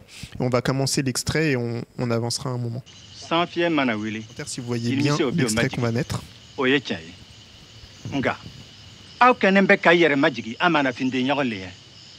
Ambe alon ko Sarawuni atina mada. No makeleke. Faman dusu bi alemina. Abna kesri. Ka arewa ka dambesra kungurota. Sabu ayalon kayo doye. Sarawuni nana ka dusu faria be. Sei juma le baye tubabu nunu no ka keleke minon kerefe. Mao mabana tuka ko ni fatu asradika. O bella jeni bi tarasa ya fude no fe. Mbina ke uludoye. Mbina kambo ke faru bella genema. Ka nyino fe. An ka kafo nyona ka ta keleke Sarawuni ya gerefe. Iti no ke danzaki. Iti ta keleke kafru chema. Laura, mbino ke no warete biyere. Nala mini tanga fi modona. Ele ani dun asiti fama ya soroya. Kaja.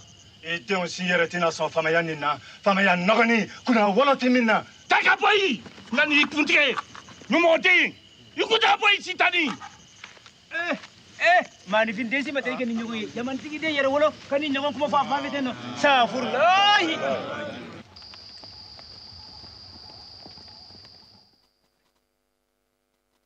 Et donc, on a cette scène qui est incroyable. Tu voulais réagir tout de suite? Ah non, je sais qu'à un moment dans le film, ça crie Astaghfirullah. Et c'est vraiment là le déni, c'est même pas le déni, j'ai pas le mot, mais l'injure suprême du fils qui ne succède pas à son père, qui désobéit à son père et qui part. Et en fait, ce qui est très beau dans ce film, c'est ça, c'est de montrer l'acte de résistance des Africains contre la colonisation, qui est très peu représenté, puisque de toute façon, ces films sont très peu financés, et puisque ça dessert un peu l'imaginaire colonial qui s'est fait en faveur et pour les bienfaits de la colonisation en Afrique. Et du coup, de montrer à la fois les tensions parmi les militaires, mais aussi dans les populations qui ne savent pas si elles doivent s'allier à leur ennemi suprême qui est Saraounia pour combattre les Blancs, ou au contraire, donc ils appellent les Toubabous, ou au contraire s'allier aux Toubabous pour faire taire cette sorcière qui leur fait la misère et qui les a humiliés aussi en tant qu'hommes, parce que c'est une femme et qu'elle a gagné certaines batailles. Alors on va juste remettre le son et pour voir cette scène qui est très importante. Les plaintes ni les récriminations des bureaucrates. Y a-t-il des objections? Joalan? Je suis à vos ordres, mon capitaine. Ah, bonne mère. Il va de soi que j'assume toutes les conséquences et les responsabilités de cette décision. Ils n'iront pas jusqu'à blâmer les futurs conquérants du Tchad. Messieurs, je vous remercie, à cheval. Ça, c'est une rébellion pure et simple. Les supérieurs vont se fâcher. Adieu avancement, adieu médaille. Pauvre Joalan. La base de notre mère, c'est elle qui nous nourrit. Avec ses pommes de terre et ses macaronis. Quand la guerre arrive, nous sommes des soldats. Les soldats de France, toujours courageux.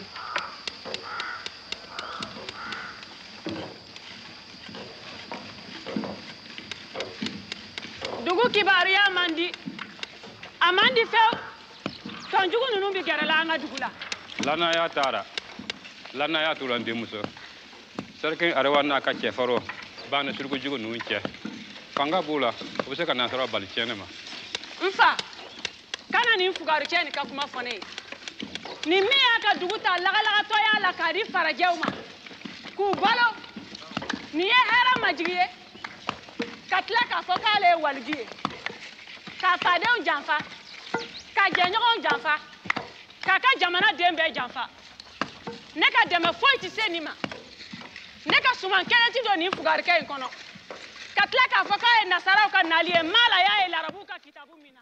Donc là, on vient de voir, on voit la reine on voit la reine Saraounia qui est en train de remotiver ses troupes en se préparant en pantalon. Elle se prépare. Ok, elle se prépare à... Non, remets l'image du film. Elle se prépare justement à l'arrivée des Blancs qui menacent donc son royaume. Ce qui est, je trouve intéressant, c'est qu'on a eu une série d'actions totalement... Enfin, qui montrent bien toutes les complexités du film. On a eu donc cette scène avec le père et le fils qui se disputent autour de est-ce qu'il faut rester avec les Blancs ou supporter Saraounia. On a eu cette scène avec le chef blanc qui décide de rompre avec son commandement et donc lui aussi qui part. En fait, la question de l'allégeance, elle est très floue à ce moment-là. Chacun fait un peu ce qu'il veut. En même temps, on a les tirailleurs qui chantent cette chanson hyper drôle avec les macaronis et à quel point ils sont fidèles et les petites mains de la France. Et puis on a Saraounia en mode Woman King, vraiment là qui motive ses troupes dans un décor encore une fois toujours grandiose, quoi, et avec un traitement des foules, comme tu le disais très bien, toujours grandiose. Et en plus, par l'usage de la chanson, comme tu le dis, ça rejoint West Indies. C'est qu'en fait, et ça rejoint la discussion qu'il y avait autour de son humour. En fait, son humour passe beaucoup par la musique et par les paroles des chansons qui sont complètement décalées, puisque là, comme tu dis, c'est des soldats qui font allégeance à la France dans un petit français qui ne maîtrise pas tout à fait. Et voilà, l'humour est aussi placé là dans ce film.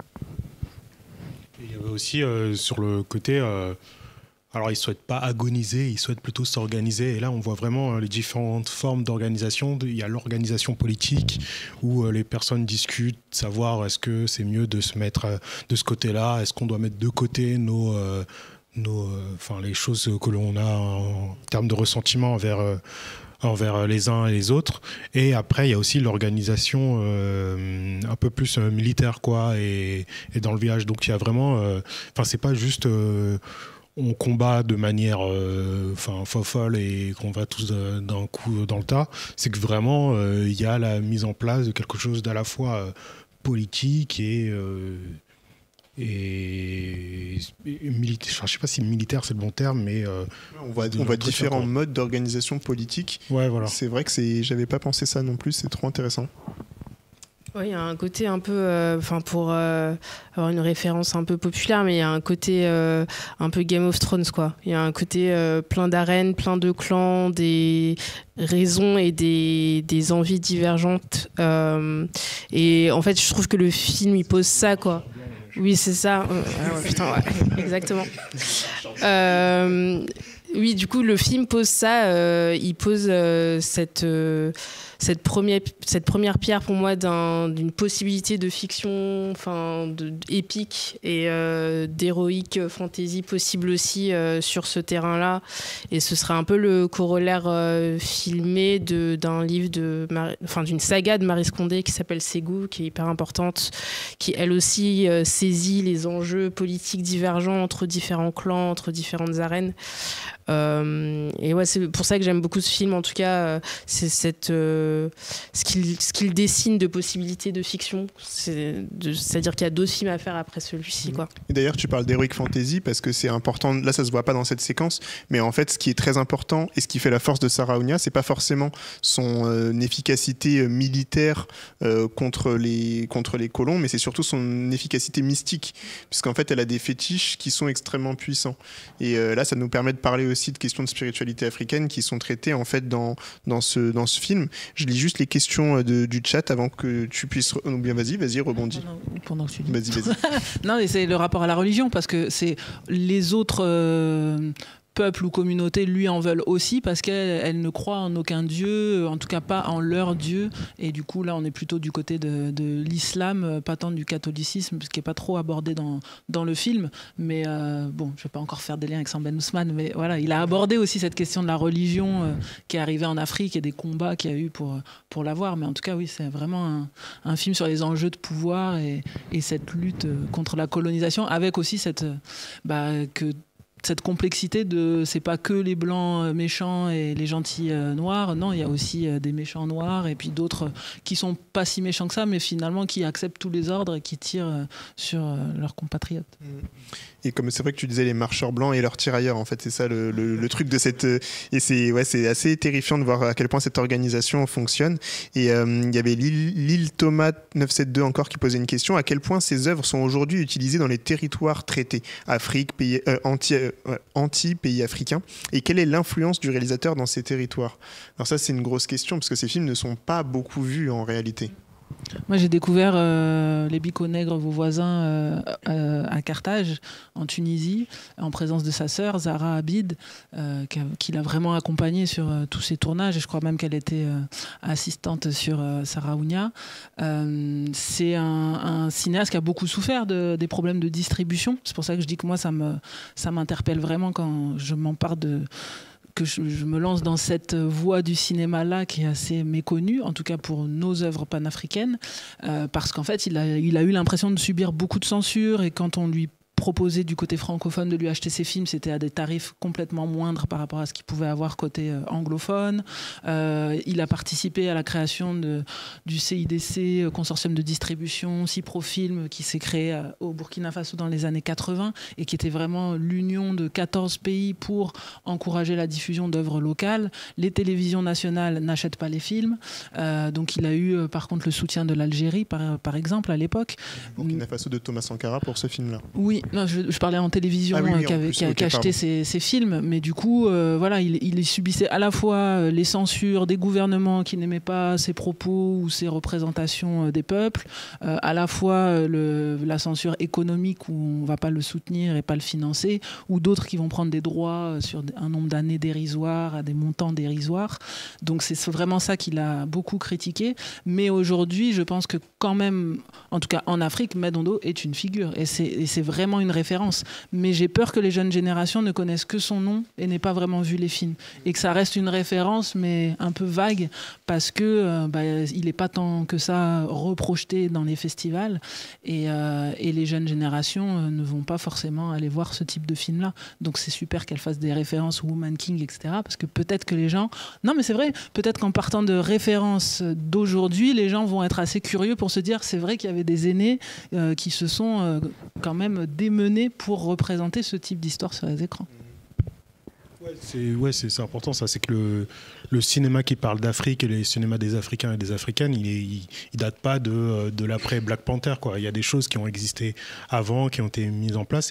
Et alors, je sais pas si, enfin, c'est peut-être de la psychologie à deux balles, mais je sais qu'en interview, j'avais l'impression qu'il était un peu amer de la reconnaissance ou du manque de reconnaissance qu'il avait, parce que de la manière dont il s'était démené pour tous ses projets, de la manière dont il avait mis en jeu sa santé, quoi. Enfin, vraiment, il s'est donné pour ses films, et qu'au final, il n'est pas l'icône, ou enfin, je sais pas si c'est une recherche d'icône qu'il voulait être, mais il n'est pas reconnu à sa juste valeur, quoi. Et ça, c'est... Et je pense qu'à l'échelle des budgets qu'il a levés pour ses films, il n'a pas eu le circuit de distribution que des films d'un même budget auraient eu s'ils avaient traité d'un autre sujet en France, etc. Et pour Sarah Ounia, il le dit, c'est qu'il avait signé un accord avec un distributeur, on était en francs à l'époque, qui devait lui donner qui lui a donné 200 000 francs pour sortir le film, et qui, lors d'un rendez-vous, lui avait dit c'est bon, on sera dans 15 salles en France, etc. Et pendant plusieurs semaines, il n'a plus de nouvelles, et il se permet d'appeler le laboratoire pour demander où en sont mes 15-14 copies, et le laboratoire lui dit ah mais non, le distributeur m'a appelé, n'en a tiré que 5. Et en fait, on a sorti son film que dans 5 salles en France, et il s'est dit mais c'est complètement voilà, c'est un travail colossal qui demandait. En fait, la distribution, c'est aussi la part de remboursement de l'investissement des cinéastes. Et s'il n'a jamais eu cet investissement, ça veut dire qu'il repartait à zéro à chaque film. Et tu te rends compte que, au bout d'une carrière, c'est quand même assez éreintant, quoi. Il me semble que Sarah Ounia, c'était le film le plus cher de l'histoire d'Afrique à ce moment-là, de sa sortie, quoi. Et donc de voir qu'il arrive à avoir si peu en termes de distribution, c'est quand même un truc... Pas du tout. Quand Tia Roy, ça a été pareil, très peu diffusé sur les écrans en France. Enfin, à un moment donné, du moment où tu attaques la colonisation, l'esclavage, etc., c'est des films qui ne bénéficient pas d'un grand soutien ou d'une grande visibilité, sauf aujourd'hui où on a la chance que nos communautés soient passées non pas que derrière la caméra, mais aussi à des postes de producteurs, d'exploitants, de distributeurs et d'acheteurs dans des chaînes de télévision. Il y a aussi l'étranger, des cinéastes étrangers. Il y a notamment Martin Scorsese qui avait dit que... c'était sa sœur qui disait que... la sœur de Metondo qui disait que il avait écrit carrément une lettre via sa fondation pour dire qu'il considérait que c'était l'un des 10 plus importants cinéastes de l'ère moderne. Et il a participé à la restauration, voilà... de ces films, et que savoir que c'est pas normal que ce soit, c'est pas normal. Pourquoi c'est un petit Italo-américain qui redistribue ce truc, alors que normalement ça doit être, il doit y avoir des possibilités, mais c'est bien qu'il le fasse, on en est heureux, mais je trouve que c'est dommage quand même que pas, voilà. La France ou les pays africains notamment se réemparent du cinéma de Metondo et de sa figure, en fait. Je lis quelques commentaires, il y avait Beria qui disait qui oserait adapter ses goûts, on attend. Totem qui dit le côté mystique de la lutte décoloniale, ça me fait penser au livre Feu, fièvre et forêt de Marie Ranjanoro. Je ne sais pas si vous connaissez, moi je ne connais pas. Avec le Cinescred, on avait diffusé un film qui s'appelle Panthéon de Ange-Régis Hunkpatan. Et en fait, on avait une discussion avec lui à la fin. Et sur le côté mystique, lui, il avait une approche...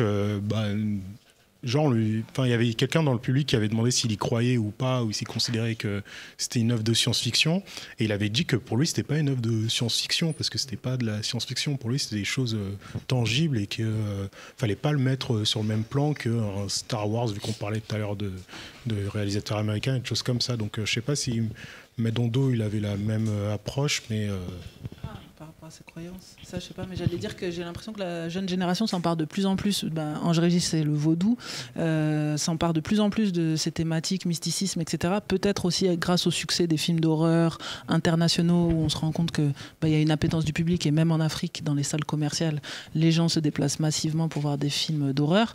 Mais en tout cas, j'ai l'impression que peut-être la nouvelle génération a moins peur de représenter ça, même si Ange-Régis s'est pris plein de coups de censure, d'attaques, d'avoir abordé ce sujet, et je pense qu'il y a plein de gens qui n'essayent pas de parler de ça au cinéma parce qu'ils ont peur soit de représailles mystiques, soit réelles. C'est les pires. Mais en tout cas, je suis contente de voir qu'il y a pas mal de cinéastes aujourd'hui qui osent aborder ça, et soit par le cinéma de genre, soit par le cinéma narratif. Je dis merci à Josué qui était au niveau du son et qui va devoir nous quitter. Et on va pas tarder de toute façon à finir ce live, mais peut-être qu'une phrase de conclusion que vous auriez envie de donner pour les gens qui ne connaissent pas encore Medondo, qui n'ont pas encore découvert ces films.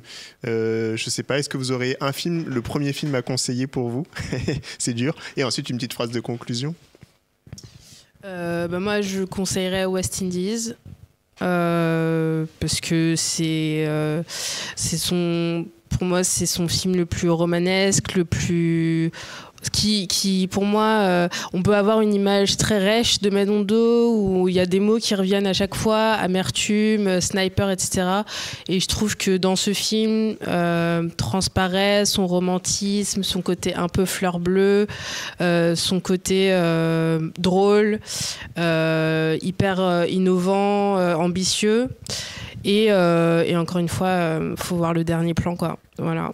Et pour une dernière phrase, ce serait en fait, quand on s'intéresse à la carrière de Medondo, on est obligé de s'intéresser à toutes les étapes de la fabrication d'un film, parce que lui, il a dû tout gérer, en fait, de la production à la distribution, à la réalisation, et je pense que c'est quelque chose. Tu me diras, Claire ou Aristide, si vous êtes d'accord ou pas, mais c'est quelque chose dans nos générations. En tout cas, moi, c'est pas un truc dans lequel j'ai été éduquée, c'est-à-dire comprendre comment fonctionne le CNC, comprendre comment fonctionnent les réseaux de distribution, c'est quoi un exploitant, c'est quoi la différence entre un distributeur et un exploitant. Et je pense que ce qui est trop bien quand tu t'intéresses à sa carrière à lui, vu qu'il a dû tout faire lui-même parfois, t'es obligé, en fait, de comprendre, en fait, comment fonctionne l'industrie du cinéma, comment sont distribués les films, pourquoi certains films ne sont pas distribués, pourquoi parfois il n'y a que 5 copies, pourquoi d'autres films sont dans 100 000 salles et d'autres pas du tout. La question de l'argent, et puis lui c'était une certaine époque, donc la question de la restauration aussi, la question des supports, et donc c'est bien de se réapproprier ces choses parce qu'on peut avoir une certaine distance, surtout quand on est enfant d'immigrés ou quand on est immigré tout court. Dans un pays où on peut se sentir très distant de ces questions-là, de ces institutions-là, alors qu'en fait, on y contribue, elles nous appartiennent et elles sont à nous aussi. C'est un peu ma leçon de cette rencontre avec Medondo, c'est de comprendre mais vraiment un truc 360 de la création d'un film, tout ce que ça implique de temps, de sacrifice, de volonté aussi. Et voilà, en tant que scénariste, en tout cas, c'est hyper important pour moi de connaître tout ça. Et j'aime bien les réalisateurs ou les réalisatrices, les cinéastes qui ont cette pédagogie-là d'expliquer comment ils font des films, les bons côtés comme les mauvais côtés. Et quand on s'intéresse à Medondo, on est obligé de voir tout, de voir toute l'image. Donc voilà. Merci. Moi, ce sera aussi le même film parce que je considère que c'est le film West Indies qui, je trouve qu'il est extrêmement didactique et qui raconte beaucoup de choses dans un film, et en fait ça donne envie, moi ça m'a donné l'appétit d'en savoir plus sur les différentes histoires, sur les différents moments, et en fait quand je suis ressorti de ce film avec ce dernier plan ça m'a fait me questionner, et ça m'a pas, j'étais pas dans un mood de tristesse, mais j'étais dans un mood où je me dis qu'il y a des choses qui ont été passées avant, qu'on n'est pas arrivé in extaso comme ça. On est le fruit de génération et de génération, et qu'on peut avoir sa part à son niveau, et que c'est quelque chose qui donne de l'envie, de l'entrain pour la suite, pour sa vie personnelle. Et je trouve que West Indies, il exprime très bien ça, et que c'est pas, que les difficultés qu'on rencontre, c'est pas des difficultés qu'on est les premiers à connaître, quoi. Que on est beaucoup de personnes avant nous les ont connues, les ont rencontrées, ont réussi à se remonter par différents moyens. Et je trouve que ce film, il permet vraiment cela, quoi. Et pour finir, si vous aimez les différents métiers du cinéma, là je fais la pub, au Cinescred on fait des masterclass. Il y en avait une ce soir sur différents métiers du cinéma qui existent. Et si ça vous intéresse, suivez Cinescred, tout ça les bails quoi. Effectivement, à la fin, je vous laisserai faire de l'auto-promo aussi en plus, parce que c'est très très important. Et toi, Claire ? Moi, en fait, j'inviterais n'importe qui regarde un film de Madondo d'en regarder d'autres. Parce qu'en fait, si on parle de panafricanisme, c'est quand même un cinéaste qui a réussi à parler de la France et des travailleurs africains en France, à parler des Antilles et de tout le rapport complexe entre l'Hexagone et les Antilles, et à parler de l'Afrique et aussi de cette colonisation et de cette lutte contre la colonisation. Moi, j'ai l'impression, quand je vois ces films, de me dire « ouf, ça a été fait ». Et juste, je ne l'ai pas su. Et en fait, on a la chance aujourd'hui d'avoir des plateformes, de pouvoir visionner ces films et on peut se réparer un peu, parce que je vois qu'il y a beaucoup de gens qui font des références littéraires. Bah voilà, sachez que c'est un cinéaste qui a beaucoup adapté de romans, qui a travaillé avec les auteurs à l'adaptation de ces films. Et voilà, ce serait dommage de passer à côté. Moi, j'aime beaucoup Sarah Ounia parce que voilà, il y a le côté péplum incroyable et en même temps, des fois, qui peut faire rigoler dans la mise en scène ou quoi, mais en même temps, c'est une représentation de la colonisation qu'on a trop peu. Et on en a besoin dans notre imaginaire, on a besoin de le voir sur les écrans. Donc voilà, c'est vraiment un cinéaste qui est allé à 360 degrés de l'histoire des Afriques, et je pense que c'est aussi pour ça qu'il a souffert de censure et de difficultés, et ce serait que lui rendre hommage que de voir au maximum ces films. Moi, je dirais pour ma part, pareil, je crois que West Indies, c'est celui que je trouve qui est le plus riche au final dans la manière dont je l'ai perçu. Et en même temps, il a aussi plein de moments où moi je décroche un peu, enfin moi les moments, du coup c'est aussi une comédie musicale, il y a des moments où moi je décroche un peu sur le côté comédie musicale, mais je trouvais à chaque fois des scénettes qui étaient incroyables, et puis cette espèce d'énorme carte de l'Empire français, en fait le décor, moi le bateau, et le rapport entre le fond et la forme dans ce film, je le trouve tellement pertinent que vraiment, je le trouve à un level vraiment très très bien, même si tous les autres films sont bien. Et je dirais le deuxième film dont je pourrais pas me séparer, c'est Sarah Ounia, parce que comme tu disais, cette représentation de la colonisation qu'on a trop peu, et moi qui fais de la vulgarisation d'histoire coloniale, je me dis en fait juste, je me casse la tête à imaginer, à chercher des images et tout, mais en fait toutes les images sont dans ce film, et c'est la manière dont les tirailleurs se déplacent, les camps, enfin il y a plein de choses qui sont là et qui sont des illustrations incroyables dont on manque en fait, et que ce soit, je sais pas comment elles pourraient circuler encore plus pour le grand public, mais vraiment je vous encourage à regarder ce film parce que vous allez comprendre justement la complexité de cette colonisation et comment elle s'est mise en place, et les obstacles qui ont été rencontrés, les folies qu'elle a engendrées, enfin tout ça est dans le film.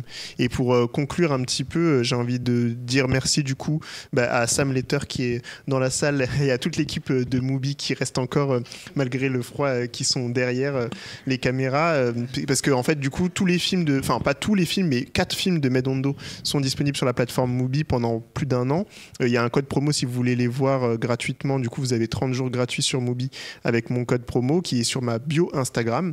Du coup, voilà, c'est une bonne occasion de découvrir son cinéma. Il y a aussi plein d'autres films sur la plateforme que vous pourrez découvrir et qui peuvent vous intéresser. Je dis aussi un big up à Annabelle Aventurin qui est derrière et qui a travaillé à coordonner la restauration de ces films, puisque ces films, pour qu'ils soient disponibles aujourd'hui en ligne sur une plateforme comme Mubi, il faut les restaurer, il faut les transformer en format numérique, et ça se fait pas tout seul, c'est un gros travail de coordination, de numérisation image par image, des bobines de films qui étaient sur du film 35 mm pour la plupart, et voilà, donc Annabelle, bravo encore.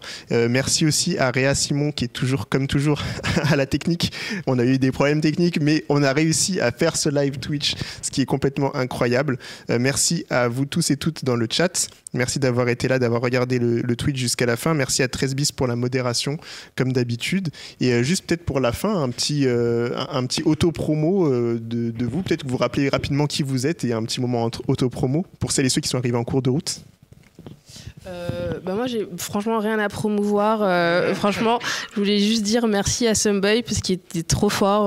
Franchement, je n'aurais pas réussi à modérer une telle situation. Donc t'es vraiment un pro. Non, je sais pas. Qu'est-ce que j'aurais à promouvoir Je veux dire, on peut te suivre sur Instagram. Ouais, vous pouvez me suivre sur Instagram. Je suis pas hyper active, mais Fantasilla Little Glissant, en honneur à Édouard Glissant, qui est mon auteur et poète préféré, qui a écrit un livre qui s'appelle Discours antillais, qui est un super livre à lire après West Indies par ailleurs. Donc voilà, je vais promouvoir Édouard Glissant au lieu de Fantasilla. Du coup, moi, c'est le Cinescred. Donc, ciné, CINESCRED. Waouh! Scred. Pour nos diffusions, pour les personnes qui viennent d'arriver, c'est un ciné-club dans le 19e arrondissement qui propose chaque mois un film dans un espace différent du monde, et on essaye à chaque fois à la fin d'avoir une discussion d'1 heure avec des spécialistes et souvent c'est des chercheurs ou des chercheuses et les membres du public pour pouvoir prolonger, parce que le cinéma c'est important de regarder les films, mais ce qu'on a fait aujourd'hui, moi je trouve que c'est aussi important que les films, c'est la prolongation, quoi. Le film il se termine pas une fois que le générique il est terminé, quoi. Il continue et c'est ça qu'on veut mettre en place avec le Cinescred. Et donc j'ai que ça à vendre, j'ai vu. Et non, j'ai un truc. Alors je sais pas s'il est encore dans beaucoup de salles. Il y a un film qui s'appelle Nous étudiants de Rafiki Fariala on parlait du FESPACO. Il a été récompensé en tant que, ce documentaire. Et ce film, il est top. Moi, je suis d'origine centrafricaine et c'est le premier film en sango que je vois de ma vie. Le long métrage que je vois sur une toile de cinéma, et franchement c'est un truc de fou, de ressentir ça. Sans l'émotion. Moi j'en suis, et surtout l'histoire elle est trop bien, et moi je trouve que ça raconte une année d'étudiante et étudiant en République centrafricaine à Bangui, et je trouve que ça raconte beaucoup de choses sur la jeunesse de ce pays qui est particulier, et aussi sur les caractères des personnes. Moi j'ai vraiment eu l'impression de voir des proches de ma famille en termes de la manière de se vanner, de se raconter les choses, de se parler et tout. C'est quelque chose que j'ai trouvé très fort, donc je crois qu'il est encore dans très peu de salles, donc dépêchez-vous, et puis voilà, c'est tout. Nous étudiants. Ouais. L'importance de la distribution. Et justement, la distribution. Moi, j'ai trop d'actu. Alors, cette année, c'est les 10 ans de Quartier Lointain, mon programme itinérant de court-métrage que j'ai monté en 2013. Donc, c'est la saison 7, même si c'est les 10 ans, parce qu'il y a eu le Covid. Donc, la saison 7, elle s'appelle Métamorphose. La marraine, c'est Alice Diop. On aborde des thématiques autour de la santé mentale, la santé physique, du deuil et du baby blues auprès des communautés de la diaspora africaine en France, donc avec des franco-algériens, franco-sénégalais, franco-ivoiriennes et franco-maliennes. Le film sera projeté demain Aix-en-Provence au festival Tout Court à 13h30, si jamais il y a des followers. Ça s'appelle Métamorphose et c'est Quartier Lointain, saison 7. Et il sera présenté à Massy-Palaiso, à Cinémassy, le 13 décembre. En présence... c'est l'après-midi, aussi. En présence de la réalisatrice Fatima Kassi. On a également, pour fêter les 10 ans, une rétrospective sur la plateforme VOD Universiné.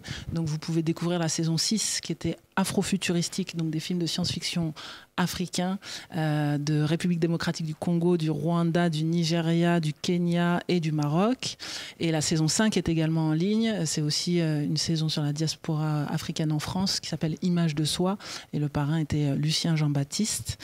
Et on sort en salle au Kenya. Alors, je ne sais pas si tu as des followers du Kenya, mais toute la rétrospective Quartier Lointain, là, depuis novembre et jusqu'à mi-décembre, mais aussi un long métrage documentaire des Comores qui s'appelle Carton Rouge de Mohamed Saïdouma. Et en 2024, on va sortir en salle en Afrique Augure de Balogi, Khalé de Moussa Senapsa du Sénégal et Shimoni de Angela Wamai du Kenya. Super.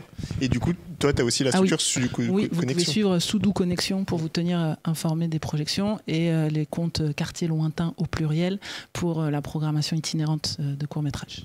D'ailleurs, le film de Balogi Augure sort aujourd'hui au cinéma en France.